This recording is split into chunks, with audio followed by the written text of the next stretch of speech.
All right, everybody. Well, hey, welcome to our podcast's live stream and our Mass Media Mastermind webinar series here on Wednesday night. Happy New Year. Happy new decade to everybody out there. We've got some great stuff tonight for you. I guarantee you're going to take some notes and walk away like, oh my gosh, mind blown. But before we do that, we'll just do a little bit of housekeeping, some update things are going on. But we are, as always, excited that we've got our sponsored podcast, Business Journal. Great periodical there, guys. We're in podcasting. It's a great place to go to get information, get daily topics, what's going on in the podcast industry. I've actually been contributing to them for about 2 months now. I think we got 4 or 5 articles out there. That we got another one coming out this week. But anyway, great place to go. Ed Ryan does an amazing job. It's free to join. Podcastbusinessjournal.com out there for you, everybody. So get signed up and take advantage of some of the great stuff they've got there today. All right. Wow. We've got, the Mass Media Mastermind webinars. We've been calling this the Podcasters live stream since we started last year. We're making a few changes and tweaks to it. Once again, welcome back and Happy New Year to everybody. We've got a lot to be excited about, a lot on the calendar this year. There's a lot of great events that are taking place. We've got a big one coming up in a couple of weeks. We've launched our Mass Media Mastermind at $97 a month. It gets you tickets to a variety of things, hot seats, coaching, one-on-one phone calls with me, discounts, special pricing. We also help you if you need some help getting booked on stuff. We've got a pretty good Rolodex. And then also, if you sign up for it, guys, we throw in a ticket to the Mass Media Podcast Mastermind, a backstage pass, which is the creme de la creme of our event that's coming up. But we're excited about this. Some of you guys are already taking advantage of this. We really want to help you guys succeed in the new year, the new decade out there. And so we're really excited at what the feedback we're getting from those that are part of it. Some of you guys are on here tonight. Some of you guys are probably watching the replay. So if you want to find more about that, get signed up, drop me an email at scott@weclosenotes.com. But we are overjoyed that we're just over 2 weeks out from our Mass Media Summit event taking place, the Mass Media Podcast Summit. Such an amazing lineup of speakers. Whether you need help with branding or Facebook Messenger stuff or pivoting or speaking more efficiently to your audience or not knowing exactly what your message is or helping with Instagram marketing or systems or monetization, YouTube, or just workflow. We've got such a great group of people coming in. The January 24th through the 26th, you can take advantage by signing up at massmediasummit.live. We've got different discounts available. We've got different ticket levels available for you guys to check out. Just absolutely excited about what we've got rocking and rolling there. We've also doing something special for those that are tickets signups. We are doing something a little bit different. Now, I'm going to be the first one to admit I'm kind of stolen this from 2 different events I've been to and really enjoy it. One being the New Media Summit, which our buddy Steve Olsher puts on. He gives everybody basically 2 minutes to pitch their pitch to get on podcast. And then also Chris Kermos's event, Podfest, taking place here in a couple months in Orlando. He does a thing called the Pechakucha event where you basically, you get like 20 seconds per 10 slides, and that's all you got. 5 to 6 minutes to pitch an idea or topic. It's like a very mini TED Talk. So we're doing something a little bit different. We're doing a Pecha Pod Pitch afternoon, the Thursday before the Mass Media Summit. I know some of you guys already reserved your spots there. So excited about this. This is where we're going to give people basically 10 minutes to pitch their podcast. We'll get started at 12:30 with the pitches, probably get started about noon. Those that get signed up for tickets that have a podcast, great. If you don't want to pitch, you don't have to pitch. But it's the first time we're doing this. 10-minute pitch. It'll be live streamed out there so you can basically pitch in your podcast to the masses. We are recording these, and we will be sending them out to those. So you've got a 10-minute little video of your pitch that might be something you put on your YouTube account or somewhere else for you. But we'll also take your artwork and post it to the website as a speaker. So really excited about that. If you want to take advantage, we've got different, like I said, different ticket levels. You can use the discount code SCOTT.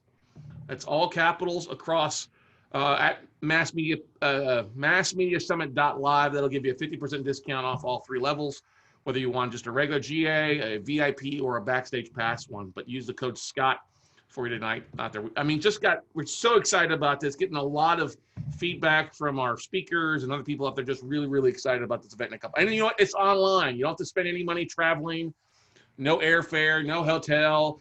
from the comfort of your own home. If you want to wear boxers or pajamas all 3 days, you're more than welcome to do that. We don't care. But got some great stuff and sponsors out there. But anyway, without further ado, let's get to the nuts and the bolts tonight. Unless there's any questions about some of those events or the things that are taking place, now would be time to ask the questions before we dive into the main content. You got a question about Mass Media Summit or the Petra Podcast Day? If you don't know and just want to drop me an email later on, we can. But we are excited for tonight's main event, main speaker here. Absolutely doing a rock star job. And this guy is just amazing. He is he's the host of the Breakthrough Success Podcast. He's also a best-selling author, multiple best-selling author. Let's get that right. Not just a singular, but multiple best-selling author. His newest book, Decoding YouTube, is a must-read, I think, for every marketer, every entrepreneur out there that's using video marketing of any sort. He was also a fellow icon of influence at New Media Summit in San Diego recently with me.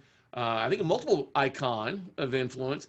He's also a digital marketer. Just finished up his college classes as well, too. He's an avid runner, a successful runner, out there running marathons left and right in the snow and half marathons all the time out there. It's our buddy Marc Guberti joining us this evening. Hey, Marc, how's it going, man?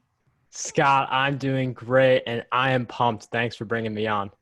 Hey, man, we are excited to have you. You and I've, bounced back and forth. I had you on my podcast before. It was great, some stuff. You're going to be a speaker on Sunday at the Mass Media Summit Live. And you've done a great job really taking your message, your digital media, your digital entrepreneurship, and really learning how to monetize it and everything. I look back at it behind there. You've written how many books now? I think we're at 26 right now. 26, and I'm willing to bet you've written more books than how old you are. Is that correct? Yes, that is correct. So we talk a lot of times. We're really excited about this. But tonight you're going to talk a lot about your book, Decoding, or YouTube Decoded, I should say. I got the word wrong there, didn't I? That's all right. I was doing a play on the word and I was using the wrong word. But anyway, you got a slideshow you want to bring up for everybody or something like that? Yes. So just making sure I get this right. Share screen. And did you just graduate or just finish up classes yet? I just finished up. So this is like my first, it's still supposed to be winter break and then I go back to school, but now it's like not, now it's just straight up 1 year of no school and so on. There you go. Good stuff. And where's home for you? Home is New York for me. Very nice. You got a little snow on the ground up there? Is it cold or what? Oh, yeah. It was pretty cold today. So hoping to fire things up with this presentation. Well, there you go. Good stuff. Well, hey, I will shut up and let you get rocking and rolling. And then as we have questions, I may interrupt you from our guys and gals that join us not only live here on Zoom, but also on the Facebook live stream as well, too. So I'm going to be quiet here for you. All righty? Perfect. So this is going to be for people who want to figure out how do they create great videos, how do they get more exposure, how do they make money. With YouTube, this is going to be what we talk about. I know I'm going to be talking at Scott's event coming up. So you could sort of view this as a teaser for more things to come because I will be adding even more to this for Scott's upcoming event. So YouTube Decoded, I want to get something clear right away with there's a lot of different social networks. You hear about new ones all the time, but to me, YouTube is always the golden standard because of the user behavior. On Instagram, job well done is if you get someone to like the post and leave a comment before they continue to scroll down. But on YouTube, you could get people to watch a video for 3 minutes and 5 minutes and consume your content for hours upon hours on a best case scenario. So you definitely have more attention on YouTube, which allows you to make a relationship much quicker with a potential customer. And I know this may sound weird to Scott and I, but there are people who think that the way you find the podcast is through YouTube. And I know podcasting's been around for a while, but it is still something that people think they go to YouTube to find podcasts. So YouTube is a great way to expand your podcasting presence. And while other social networks have a pay-to-play feel or they're shifting in that direction, YouTube doesn't necessarily have that. As long as you're optimizing your videos and you are promoting them to your platform, it does give you a great opportunity to grow even if you don't pay for YouTube ads or anything like that. So the big question people have right away is, can YouTube make you money? And naturally, people immediately think of Google AdSense. Google AdSense, if you have 1,000 subscribers and 4,000 hours of watch time in the past year, you can use Google AdSense. But even the people who are making full-time incomes from Google AdSense alone, that's not the majority of their money. They make more money from affiliate marketing. You can see smaller channels. If you hear of a channel with like 1,000 subscribers that's making like $1,000 a month, $2,000 a month, $5,000 a month, these are all numbers that are possible. It's because they're using something like affiliate marketing or they're promoting their own product, because to rely on Google AdSense, you need to have like millions of views to make that a full-time income. And also it depends on which niche you're in. Finance happens to be a really good niche. There are other niches that, you know, the amount of views you make per 1,000 views, the amount of money there is definitely going to be different based on your niche. Patreon is also an option. In my experience, there are people who aren't fully sure how to support you on Patreon or don't know how to use the platform. So Scott and I know Matt and Joe. They use Thrivecart for their newsletter. It's a really fantastic strategy. So if you have some kind of Thrivecart order form set up for people to support you, and in exchange they get like a newsletter or shout outs or something like that, that is a way that you can make money with your YouTube channel. But these are just some of the core ways to build up your income using YouTube. Now, one of the things about YouTube is there's a very simple formula to making money with your content. So it's pretty much you get people to view your content, you turn those viewers into subscribers, and you promote something in the video that is an offer. And we'll be breaking this down a little more very soon, but that is pretty much what you do. In Google AdSense, yes, it can be a good factor, but that's not the thing you rely on for a full-time income. You could get there a lot faster if you promote the right offers in the right way. So when it comes to getting visibility on YouTube, because visibility, you need it to have AdSense, you need it to sell your offers, you need visibility on YouTube. There are 4 different ways that we're going to explore: collaborations, partnering up with people, optimizing the title and thumbnail. I've got a whole bunch of stats and numbers and cool stuff coming up. Optimizing your description, cool tools and different mentalities for that, and integrating your other platforms into your YouTube strategy. So the first thing is collaborations. Collaborations very much like this, where Scott and I are together, we're talking, we're both bringing people to this event. So you have videos like this, you have interviews, you have featuring each other on the other person's channel. So let's say like I let Scott like take over my channel for one video, and then I'm able to go on Scott's channel for one video. And at the end, we promote each other's channels and we each help each other grow. You could also promote each other's channels. So if you each send like an email or you do social media promotions, you can promote each other's channels to grow a little bit. And you could even do a series where you do like part 1 on your channel, part 2 on the other person's channel, part 3 on your channel, and you keep alternating so that the collaboration really builds up and allows you both to grow. So collaborations, you definitely want to think of the mutual benefit that you will get from the partnership. So you want to be partnering up with YouTubers who have a similar size audience as you, rather than going for YouTubers who have these massive audiences who aren't as likely to collaborate, because again, there needs to be a mutual benefit for both people. So now we're going to talk about optimizing the title and thumbnail. This is going to be one of the most important parts of succeeding on YouTube. You need to produce great content. We'll talk about that, but this is key, because if you get the title and thumbnail right and people are clicking, that is how YouTube starts pushing traffic to your video. They show it more often to people. They give you more impressions, and more impressions with good click-through rate is just a very good recipe. So you want to create a title and thumbnail that gets people to have that emotional response, be curious, so they stop scrolling and see what your video is all about. So I'm going to show you a case study with 2 different thumbnails. This is the first thumbnail I created. At this time, it was just this is pretty much the thumbnail format I would use for all of my episodes. So in this episode, we talk about, how to make 7 figures as Amazon sellers. And while it was a great episode, it only has a 1% click-through rate. So YouTube wants to keep people on their site. That is their main mission.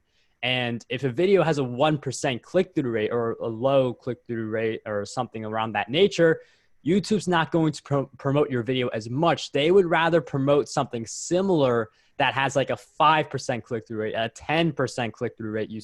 If you're at 10% click-through rate, you're doing a lot of things right. So 1% click-through rate, and this video has an 18.1 retention rate. Pretty much there's nothing really to this video. It's just that same template, and you just hear a voiceover. That's pretty much all there is to that video. But for another episode I did, for thumbnail number 2 in this case study, I decided to, instead of doing the entire interview, I just take a clip of this interview I did with Tamara from Ditch the Job, and it's not as long as the entire interview. And at the end, I say, hey, if you guys want to listen to the rest of this interview, then go to this link, which will be in the description. So this ended up getting a 4% click-through rate, so definitely much better.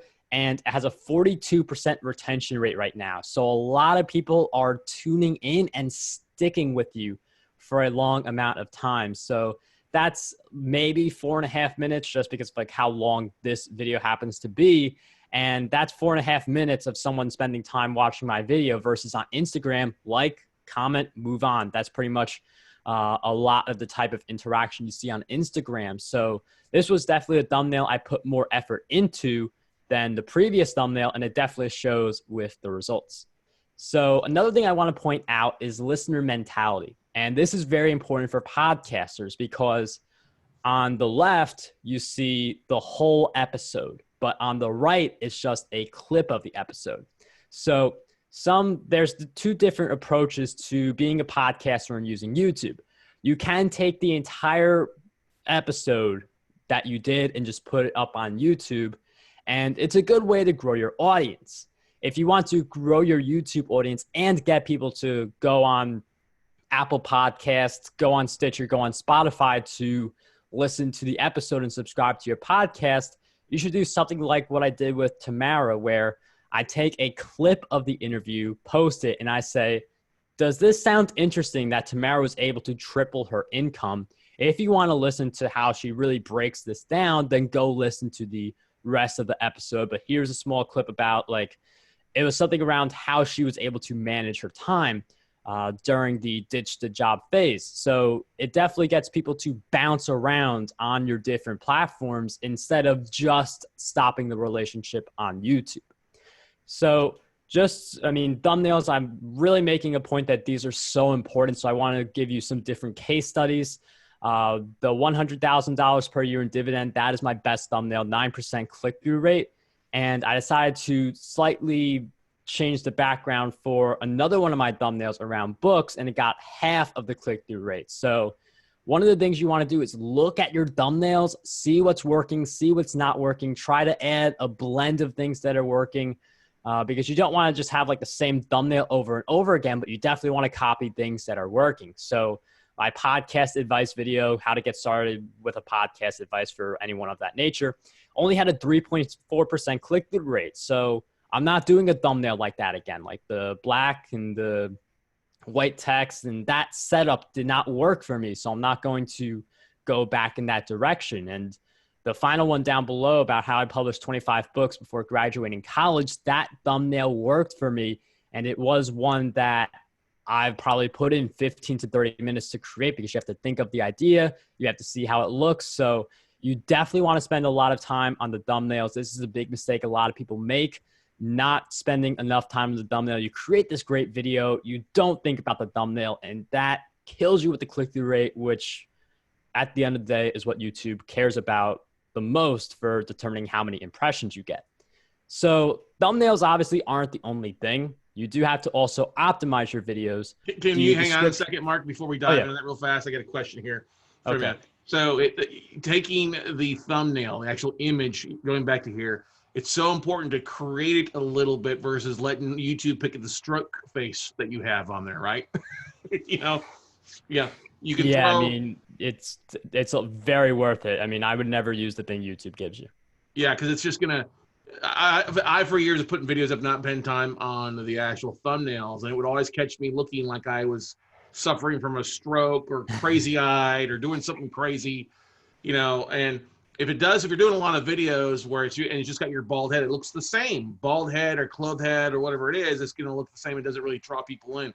But I love what you've done. You've gotten, besides just you on there, you've gotten some back, like the dollars or even the bookshelves are better than just the normal like logo of your show, right? Yeah, I mean, you definitely want to have some variety. Like, again, you want to trigger that emotional response, get people curious. If they just see the same thumbnail from you and they kind of know what to expect, it doesn't create the emotional response that really urges me to click. Like, right. I mean, yeah, I mean, just based on like, just look at your data. I mean, 100,000 a year in dividends is a very catchy way to describe a video. Podcast advice, not as much, just based on the data. Okay, cool. So optimization is also very important. Like thumbnails, that's going to be the most important thing you do. But you want to also optimize your description for keywords. vidIQ and TubeBuddy, those are the tools I use. We're going to give you a breakdown on each of those, but you want to use the keywords in your description. You want to use like the big keyword in your title. And the one you use in your title is the one that you want to heavily focus on in your description, because then you get found for that term. So for me, I do dividend investing videos and business strategy videos.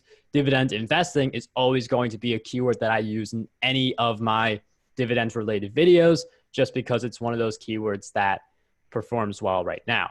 So vidIQ for keyword research, all I really do is I just type in something like content marketing strategy. vidIQ gives you a score out of 100. The higher the score, the better it is. They factor in how many people are searching for the keyword and how many competitors there are. So if you pick something that has like a ton of people searching for it, but a lot of high competition, I mean, it has great potential if you already have a big audience, but it's not the type of way to start with growing your channel. You want to pick like the low hanging fruits, the keywords that people are searching a bit for, but there's not as many people covering this particular topic. So content marketing strategy based on the vidIQ data is a good keyword to build videos around. And notice how I'm doing this before we even think about content. And TubeBuddy, when you do have the video in place, they will give you a ton of keyword suggestions. Some of these are definitely better than others. I did go through TubeBuddy in advance, so that's why some of these suggestions look the way they do, like the Barnes and Noble. Like I don't really cover that, but I have used like all 500 characters at this point already. They come up with very reliable keywords. So all you really do is click on it. Like I click on book marketing, and it's something that is now a tag for my video. And then I just work it in the description so that people are finding the video when they type something like book marketing. So in addition to Hang on a second, Mark. Let's come back to that a little bit, if you don't mind, really fast before moving on here. So all right. TubeBuddy is, you can actually, it's a Google Chrome edition, right? Yes, both of them are. Both of them are. vidIQ is a Google Chrome. What's the cost for an upgraded version? I mean, they're both got free versions, but then what's the upgraded version? Do you know? The upgraded version is $9.99 a month. vidIQ, I use the free version. So, I mean, both of these are very affordable, and the free option of vidIQ is, pretty solid as well. Mm-hmm. Now, with your description, should you limit the number of keywords or keyword fill it up as much as it allow you to do? Well, you don't want to you want to write a description. You want to blend it for the person and for the search engine. So I would say definitely hit your limit in terms of like 500 characters for like you put all of your tags together. But then I would only focus on a few tags to really build those in your description. So like, for instance, there's book marketing and book marketing strategies. So I would focus more on book marketing strategies, but select both of those keywords. So sometimes they connect together nicely. Yeah. At other times, you just got to pick one or the other. That makes sense. Okay, cool. Good stuff. And if you're going to upload a video but don't have the time to go back into this, you want to make sure and not publish it. You want to keep it private, right?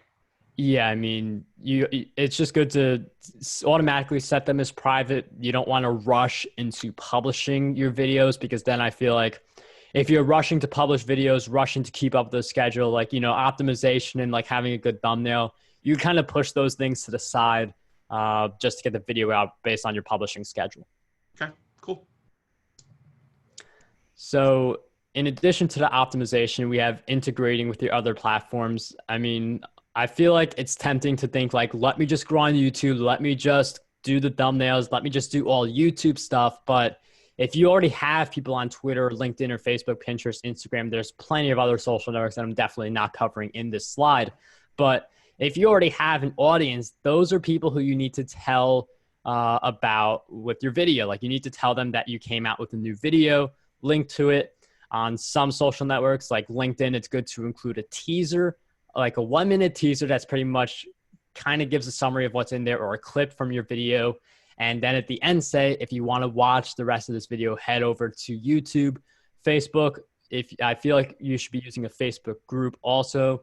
That's a really hidden opportunity on Facebook. I think a lot of people think personal pages and ads. Groups are a great opportunity on Facebook, but you do want to think about what are your existing platforms like blog, email, so many different things, and really integrate those with your YouTube marketing. Now, notice at this point, we have really not covered like how to create a great video, because while that is important for success on YouTube, if again, you have this super great video, but a bad thumbnail is getting a 1% click-through rate, YouTube isn't really encouraged to share your video when they could instead share a video that has a 5 or 10% click-through rate and keeps people on YouTube. So that's why the optimization stuff, we did that first, because without that done, then people don't even find your video and people won't even be able to click on the video. So we are really just on the cusp of talking about how do we create great videos. But another big thing is to really look the part. So you want to have professional channel art that really tells people a few things. You want people to know what your channel is about. You want people to know your uploading frequency, and you want people to have an idea of what to expect. So I'm going to first show you my old channel art, and there are a few good things about this. I'm very clear with the promise: get people to your content and make money too. I have a speaker picture, which, you know, highlights them as a speaker and builds that credibility. And new videos weekly, it's good, but it's also a vague idea. Like, people just know like once every 7 days I'm going to be posting new videos. So with that in mind and the information on the slide, I decided to create some new channel art that just gives a better idea of what I'm all about. So I have a few different topics there that people, like, you know, if they subscribe, you're going to get investing, self-publishing, digital marketing. Very clear right off the bat. For people who are wondering, when do I check in on this channel? New videos every Tuesday and Saturday with some Thursday content. So instead of like, what day of the week do I see, you can go on YouTube to see if Mark is uploading something. Tuesdays and Saturdays, sometimes Thursdays. And me with the thumbs up, I mean, some people would argue like, you know, you want the speaker picture, but the way I come off in all my videos is like that, with the Breakthrough Success shirt on. You see me with it on right now. So it's like you go from walking billboard. yeah, right? Walking billboard. And then like, instead of like, you know, collared shirt, like it looks good, but you know, it's like, that's not how I do any of my videos. I try to just do the Breakthrough Success t-shirt, be the walking billboard. And there is some space, like you don't want to overcrowd your thumbnail. I mean, you don't want to overcrowd your channel art. One thing people do with that space is they will have an arrow, and that arrow will point down to that place YouTube puts your social media icons and your website. So if you want to emphasize something like get your free income spreadsheet here, which is one of those things that I do provide on YouTube, people use that space on the right to kind of emphasize that a little more. So I like the space, but you could also just like emphasize something with that right-hand corner. So in addition to professional channel art, you want a good trailer. And the key thing is to not go on about yourself. You don't want to be like, I have this accomplishment, I have that accomplishment, I am so great, because that's not what your trailer is about. It's more about the viewer and what they can expect from your channel. So going back to my channel, like investing, like people want to know how to manage their money, how to make smart investing decisions. That's going to be what I focus on more. Digital marketing. People want to know, how do I make money with my content? How do I write a book? Like, how do I do book marketing? Like, those are going to be the types of things that I address in my trailer right away. I'm going to encourage people to subscribe at the end. And in between that, with more of a focus on what the viewer wants rather than, stuff about me, I'm going to insert some credibility. So like me being a best-selling author, I insert that. And you don't want to just make it like a whole rambling list of things you do. You just want to insert some things and then give the, subscribe to my channel in your trailer. And the most important thing to think about when you are creating your channel art, you're doing your thumbnails, you are doing your trailer is, I feel like a lot of people like 100,000 subscribers. That's a big dream. That's a big goal. So you should look the part and be the part and do the work now, rather than once you hit 100,000 subscribers, you put in the work of someone who has 100,000 subscribers. So people should look at your channel right now. And if your number said 100,000 instead of what it says now, people should be like, oh, I understand why this person got there. So that's an important thing to think about as you're working on YouTube.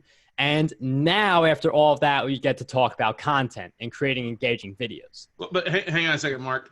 So going back to your trailer videos, go back one more slide there real fast. Talking about a channel trailer. This is the video that really pops up when somebody comes across your channel for the first time, right? Yes. Okay. That's why it's like a mini ad. Hey, what do you expect here? But then you should also have a second video too that pops up for those that have repeated, right? Oh yes, that's a good idea. And I mean, the video you pick, I would look at the data and see which of your videos is performing the best, or like a thank you for joining me on this channel. So that's what I would recommend there. That's a good point, Scott. Cool. Awesome. Yeah. Cause I was just looking at my stuff before we got on there, and when I log in from a new browser, it whistles. The video whistles at me because that's what it. But then after I go back on there, then I've got a different one that does really well. It's a short 2 to 5 minute video that people that repeat have seen it before.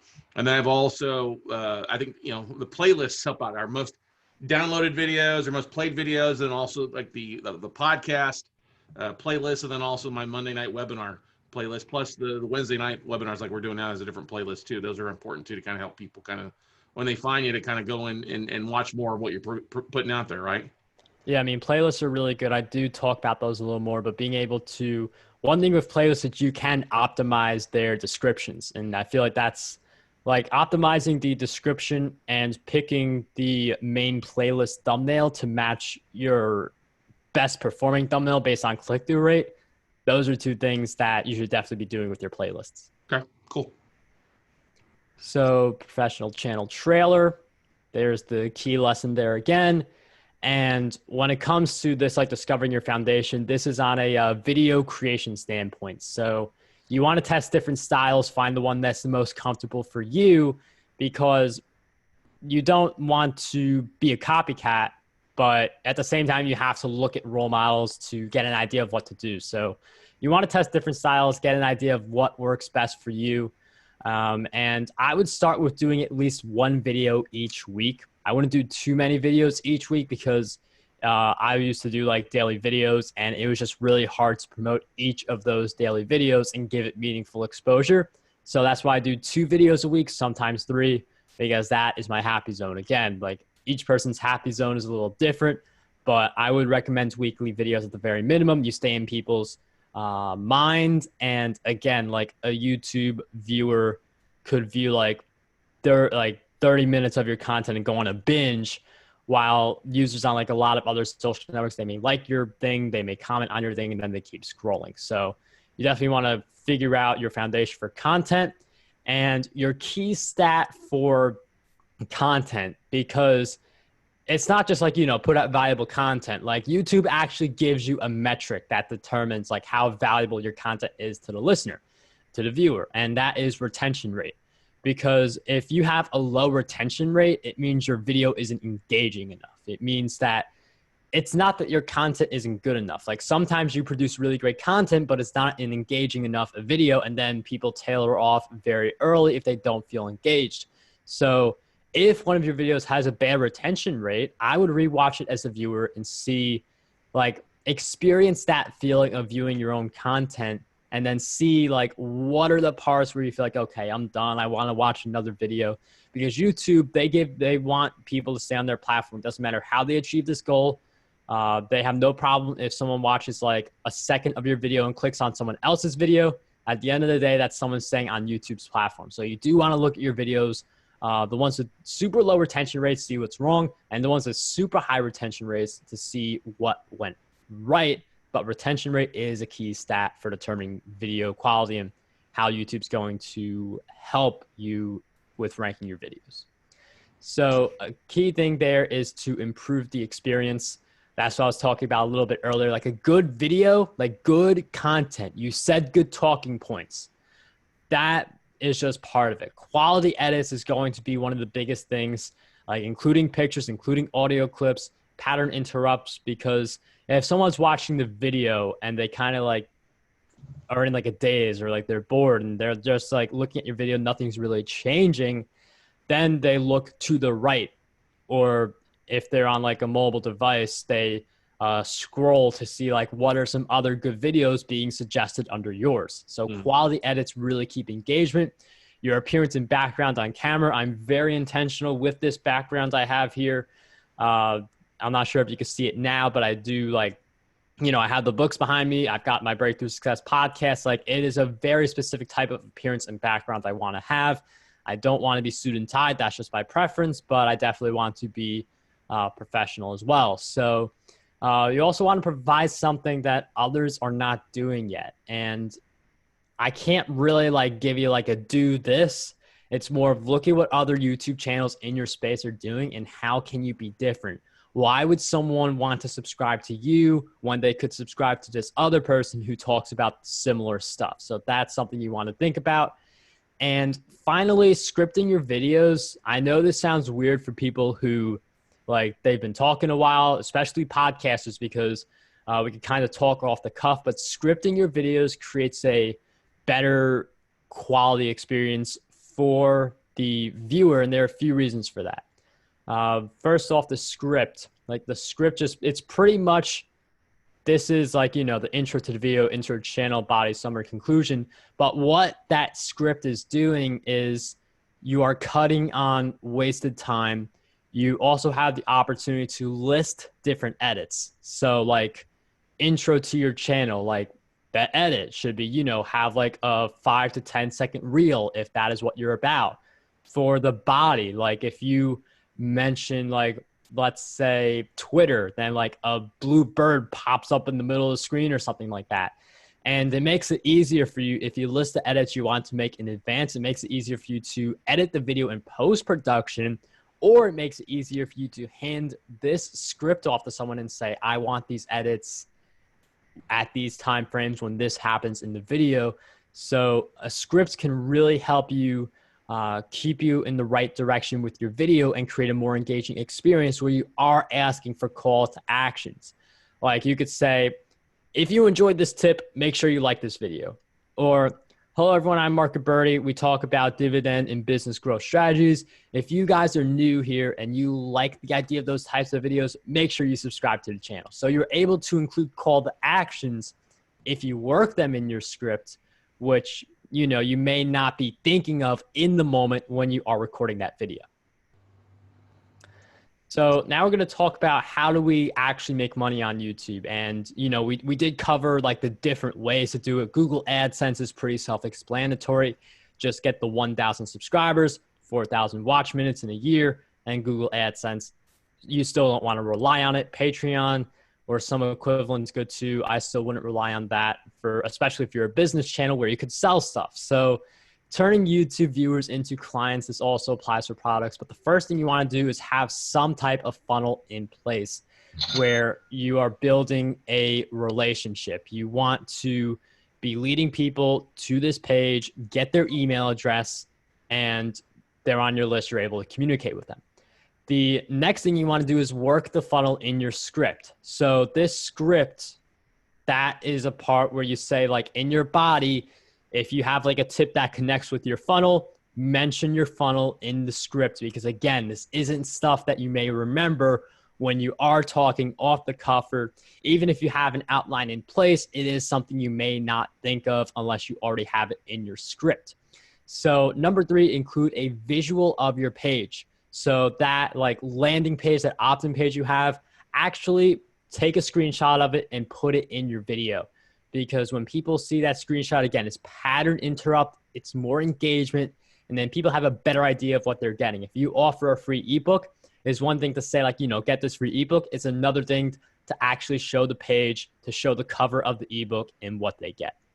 Number 4 is to include the link in the description. So the way I do this is I say, get your free income spreadsheet, or, get your free copy of 27 Ways to Get More Retweets Summit, whatever it is. And then I say link in the description. I have my finger pointing down because that's where the description of the video is going to be. So also let have that visual cue that people go down into the description to find that link.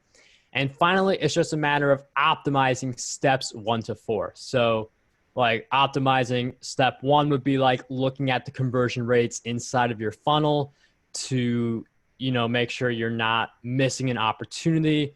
To, if the funnel is doing well, look to see how you can replicate that for other emails.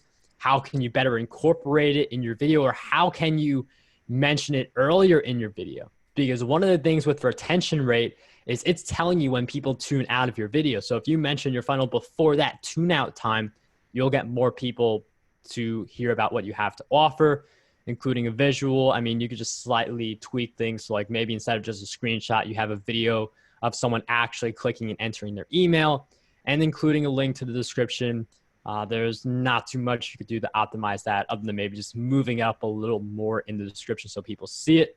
So that's the idea of turning YouTube viewers into clients. This is a similar approach for products. Anytime I mention this book in a dividend investing video, a picture of it always pops up, and I say, go to the link in the description to get your copy. So in addition to mentioning it in your video, you also want to have a really good end screen that shows off your different stuff. Not everyone's going to make it to this end screen. You'll look at your retention rate and you'll see like very few people actually make it to this point relative to who is watching. But those people who make it all the way to the end, they are people who they enjoyed your video that much. So I do a few things here that we're going to dissect. The first thing I do is I say, thanks for watching, because, I want to show gratitude. Someone stuck with me for like the whole 10, 15 minutes. The thing that I'm doing right away, though, is I'm promoting a bunch of my different books, which can be found in the description of the video that they're watching. But I'm also have a picture of me in the center. If people click it if people tap on it with their hand, their finger, they get the ability to subscribe. If they hover their mouse over it, they get the ability to subscribe. And then there are 2 videos that, based on this video they're watching, make the most sense. So you can see again that video on with Tamara on how to triple your income, and then another one about making money with email marketing. So these 2 video options are important because when someone is done watching your video, they are probably not done watching YouTube, especially since they made it to the end. So then at the end of the video, people are scrolling down. They're looking for the next thing to watch. Why not? It can be one of your videos. So that's why the end screen is there, to increase the likelihood of someone continuing to consume your content instead of bouncing away and watching someone else's video. So is that where you're talking about? That's the card. If you're uploading the video, it pops. Is that the end card basically? Yes, this is the end screen is slightly different. A card is something you could put it at any point in the video. Okay. The end screen is just for like the last 20 seconds. Okay. So that's the end screen. Another thing you could do, this helps more with the going back to the exposure standpoint, because if you have like a YouTube video that is doing really well, that is the one you definitely want to repurpose. If you go through like all the different steps, your funnel is getting a lot of people from YouTube, it's converting at a high level, those are the videos you want to repurpose and really spread the most. Because if something's working, you just want more people to see it in different formats. And there are going to be people who they only read blog posts, or they only watch YouTube videos, or they only listen to podcasts. So if you hit on all 3 of those key platforms, then you're covering a greater segment of what your potential audience can be. And in the process, you are spreading your most successful videos. So that also gives you more content to incorporate in future videos. One of the things that I'm a believer of is you can repurpose like a quote picture and like the blog posts, like that's some of the ways you can repurpose your videos and even podcasts like what I did for this clip. But I'm a big believer of when you repurpose in that way, you can take that repurposed piece of content and turn it back into a video. So I can take an insight from this video and like repurpose it into another video, even though it's already video. There's no limit to how much you can repurpose again and again, the same ideas that are working, because once you find something that works, you want to stick with it. There are so many people who they will find something that works and they'll think they have to talk about something else because they feel odd creating a video about similar stuff that they covered before. But you're going to have new people to your channel who've never seen your stuff. You're going to have dedicated subscribers who just don't remember all the things you say. And at the end of the day, this is something that works for your audience. It's providing them with the type of value that's really engaging and that is converted very well from like the audience is taking action on it. They love it and you're making sales. So everyone's winning. So once you find that type of content, you really want to put it into like a repurposing cycle as much as possible. And I know we talked about playlists a little earlier, but you do want to create playlists as you create more videos. You can include videos that aren't yours in the playlist. I'd recommend doing that to a certain degree, where it's good to have videos in your playlist from other people that have like really good watch time or that YouTube is recommending a lot, because YouTube will only recommend something with a good click-through rate and a good retention rate. So if you have those types of videos in between some of your videos, it could just keep someone on your playlist a little longer. You can hit the edit button to change the description of your playlist. So you add keywords and you are able to set one of your video thumbnails as the thumbnail for your entire playlist. So if you've got a bunch of thumbnails that have like 2% click-through rates and one of your thumbnails has a 10% click-through rate, that is going to be the one you set as your main thumbnail image for your playlist. So now we have YouTube Live, which is also a really great opportunity. I mean, just going live in general is really good. And you can do it like a webinar format. And it's going to be something that gives you that watch time. So if you are someone who's thinking, how do I get 4,000 hours of watch time? YouTube Lives are really good for this, because when people see you live, like the people who are actually live with you, they tend to stick around much longer than someone who is watching like a 10-minute video you produced pre-recorded in advance. So you definitely want to go a little longer with the content for YouTube Live and engage with your audience. And you do want to promote it like you would a webinar, because no one's going to show up to your YouTube Live just because you do it. It's not like, you know, YouTube gives you insane extra exposure because you have a live and all of a sudden you 10 extra views just because you're doing a live. You want to promote it like a webinar. So like 5 days before, 3 days before, 2 days, 1 day, 12 hours, 1 hour. You want to be telling your audience that, hey, I'm doing this YouTube Live very soon. I think Scott does a really great job because he was tagging me in all the different places he was promoting me. It was really amazing to see what kind of effort he put into really promoting this presentation. So you do want to look at people like Scott, look at other people and see how they're promoting. You want to, though, promote a YouTube Live like it is a webinar and have that script in place so that you know where you are going with the video and you know how to mention your offer. You know, you don't want to, you know, go into 15 to 20 minutes about your offer, but you do want to mention it because the YouTube Live is a great opportunity to boost the amount of money you make on YouTube. So those are some of the YouTube Live best practices. And just to close off with advice for people who are getting started with YouTube, because it's one thing to look at your favorite creator with 100,000 subscribers. It's another thing to be on that journey. Retention rate, click-through rate, and minutes watched are going to be your best friends. My videos now are around 10 to 15 minutes now instead of 5 minutes when I was first producing them. That gives you a higher minutes watched. And as you create better content, you see the retention rate gradually rise and the click-through rate is based on title and thumbnails alone. It's a little bit, who created the video, but for like 95% of it is based on title and thumbnail. Creating videos, like just getting a lot of them out quickly just to get the data. So I would still recommend one video per week. Like you don't want to create a video every 12 hours or something like that, but you do want to get the videos out there just to start collecting the data, because the data is going to tell you, you did a great job with this thumbnail. You did a bad job with this thumbnail. This video was watched like higher retention rate than any of your others. You should go check that one out, see what you did good. So you want to get a ton of the videos out and just get people to them for that data, because that data is going to teach you a lot. Watch other YouTubers in your space, especially the ones with big audiences, because you get those big audiences by optimizing all these different stats and providing that great experience. And then even when you are watching other YouTubers in your space, you can branch a little bit out of your niche, because that's how you get that differentiation factor. You go a little outside of your niche as a viewer. You pay attention to what they're doing. This isn't like watching TV. This is like paying attention to see like, how are they promoting their channels? What kind of relationships, collaborations, partnerships are they involved in?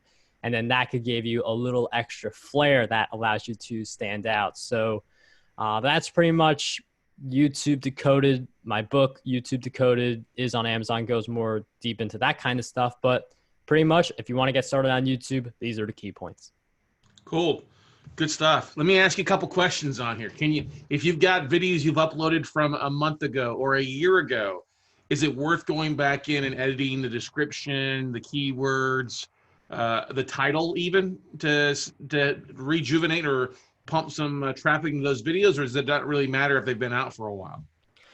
It depends on the retention rate, because like click-through rate is something you can change. If you have a 1% click-through rate and you come out with a really epic thumbnail, you might get like a 6%, 7% click-through rate.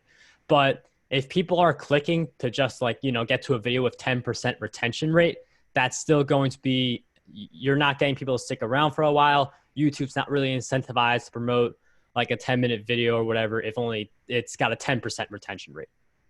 Okay, that makes sense. What platform are you using to edit your videos that you like using, Mark?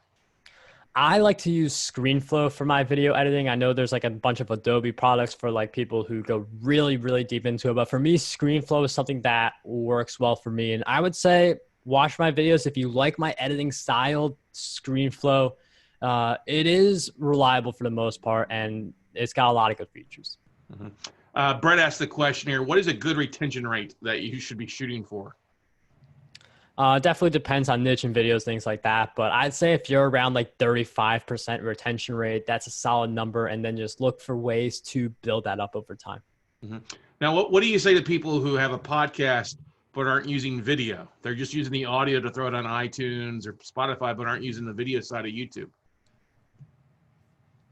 Based on my experience, if you're just using audio, you're just naturally going to have a lower retention rate, because YouTube viewers, they want something to see. Like they want to see this slide. They want to see me and Scott talking. They don't want to like have like a black screen or like a static logo and then just like a bunch of words coming out of the screen.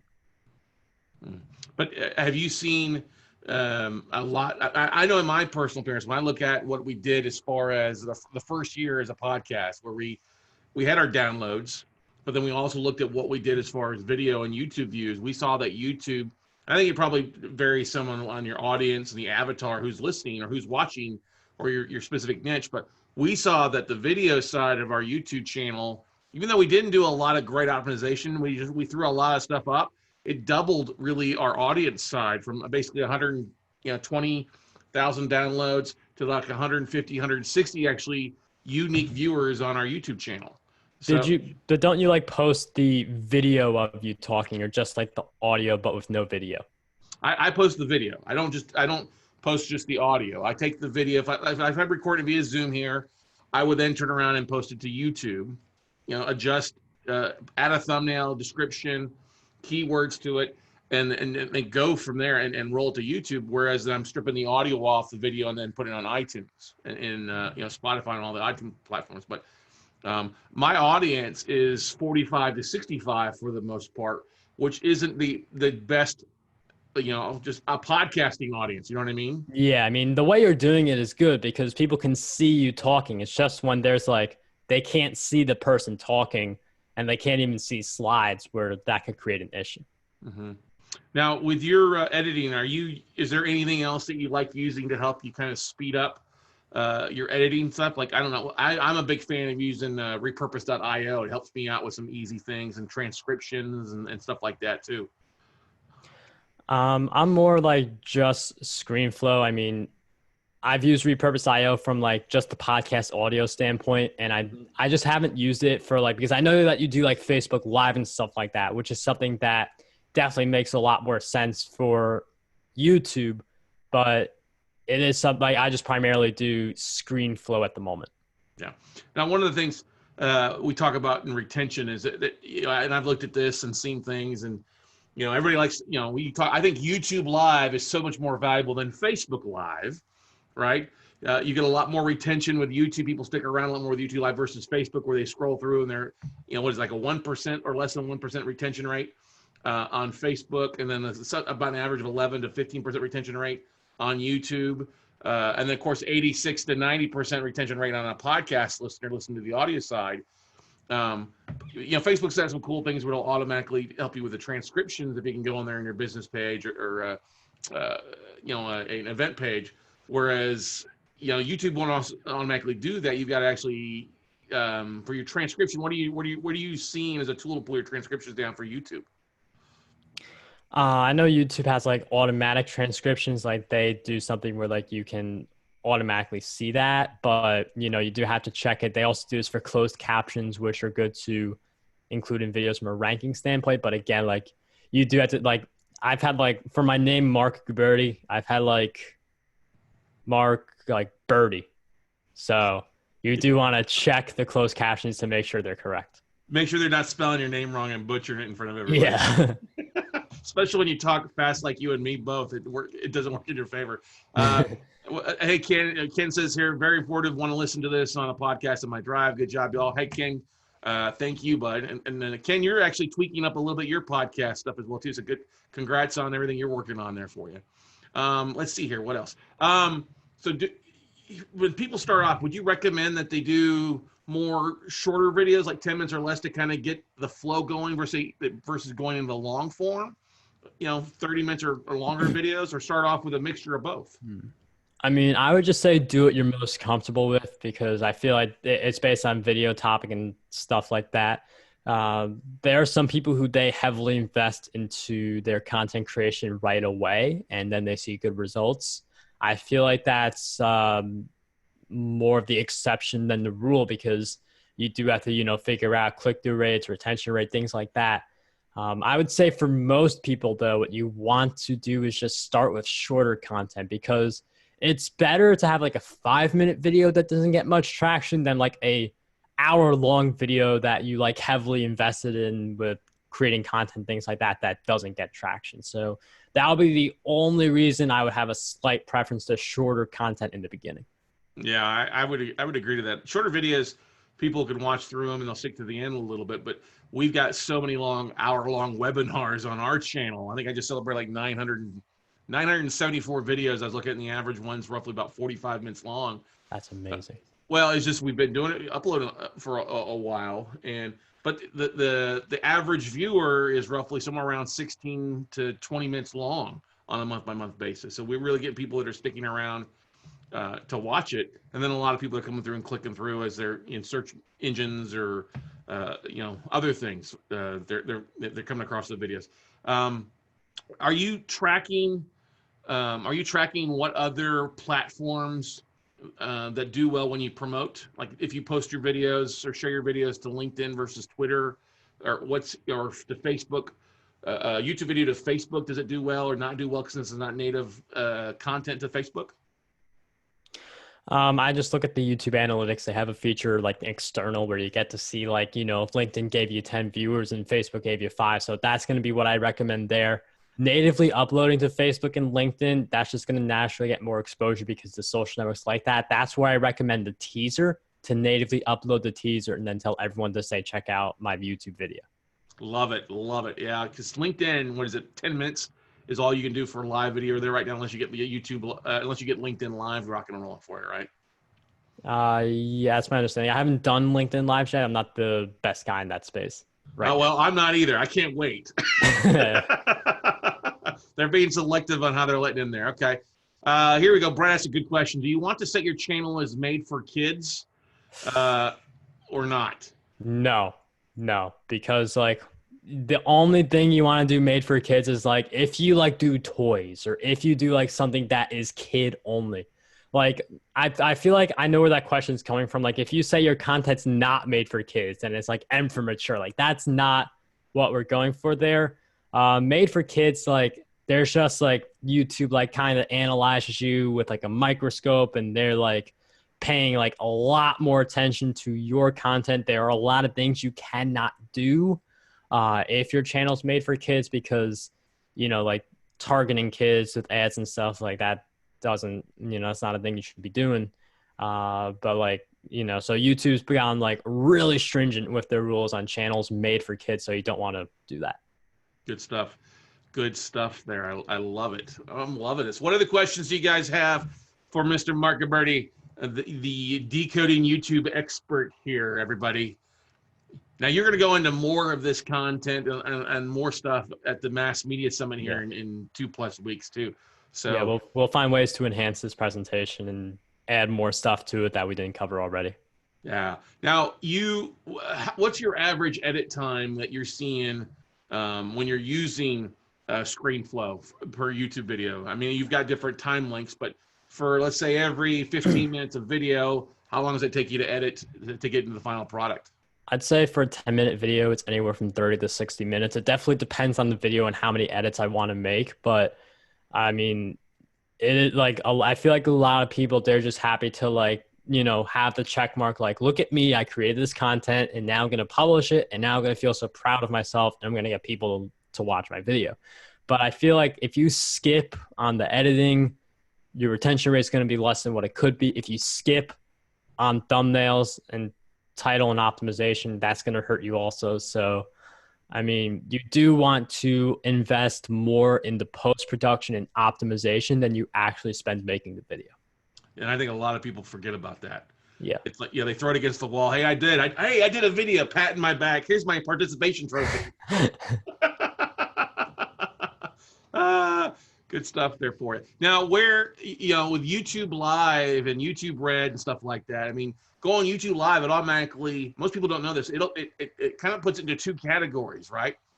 You know, you've got a live video, then you can go back in and edit the other video because it kind of double saves it for the most part. Most people don't realize that, I think. Right?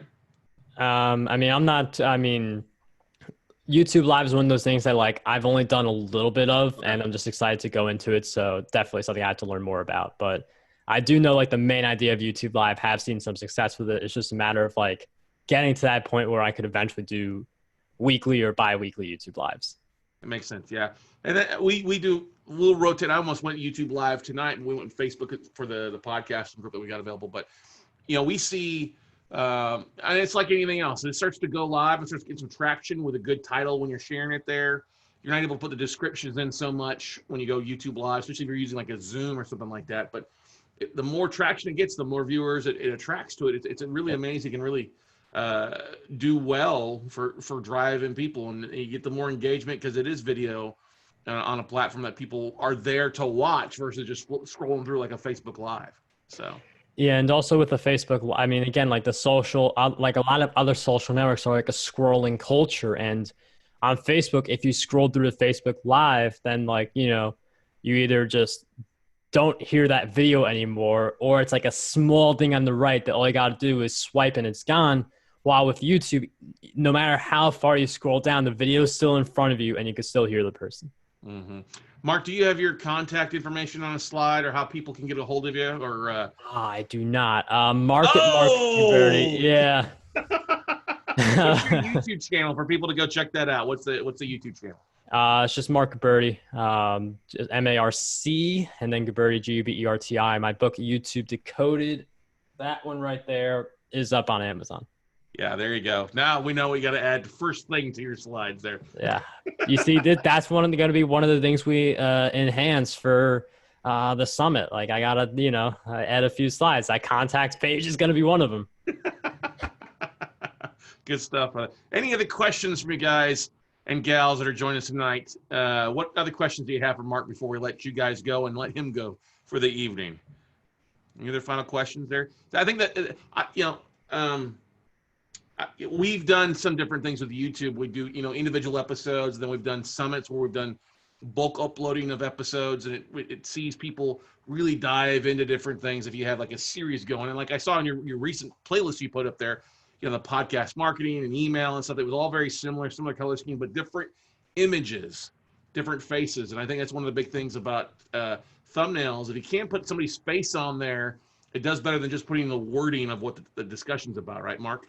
Yeah, I mean, it's a mix of like having your face so people get to know who you are. But again, like not the same, like any time I've used like a profile picture for the thumbnail, like my engagement is just not as good as it is when I'm like getting more creative with it. But like having, you want to have yourself on the right-hand corner and you want to have the text on the left-hand corner. You'll see I do this for all my videos because bottom right and top right, like there's stuff that YouTube puts like the time. So like how long is your video?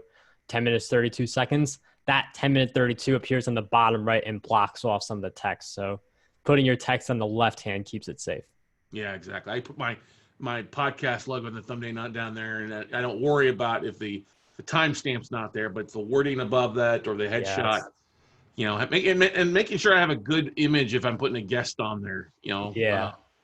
Where it's not my face all the time. If I have a guest on, I'll put their headshot on there. That's something we've been doing recently and seen engagement bump up from just putting somebody else's face versus my mug.